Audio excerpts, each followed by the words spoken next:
think right here, it's the same book here, page 90, right here, I think the author really nailed it when he said, "No dictatorship once established has ever voluntarily yielded power." And that's a small but very significant point to point out. And none will ever, because the drives for power and economic advantage are deeply rooted in human nature. Well, I would say it's more like psychopaths walk amongst us, and we've yet to call them out.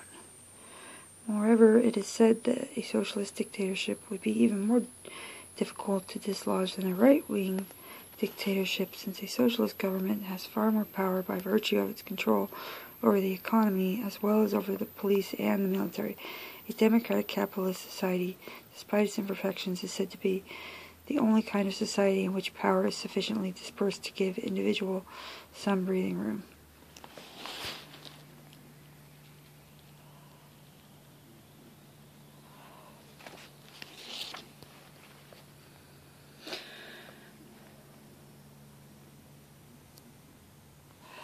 So it says, finally, experience since the Soviet Revolution in 1917 shows that there is far more than one road to socialism, and that the pattern of political and economic development under a socialist regime owes much to a country's national heritage and special circumstances. According to most socialists today are less rigid and doctrinaire than in the past. In particular, socialists in the industrialized democratic nations today are well aware of the differences between their own situations and those of pioneer socialist countries. As already noted, if one of those nations chose to go socialist today, it would be less isolated internationally. The new socialist government would also, of course, have a much stronger economic base and much stronger democratic traditions on which to build.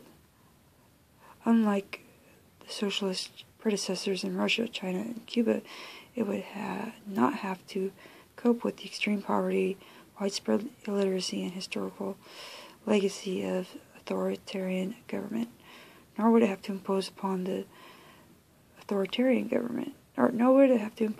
masses a heavy sacrifice of consumer goods for the sake of rapid industrialization, or to maintain exceptionally costly military established in order to protect its rights to exist.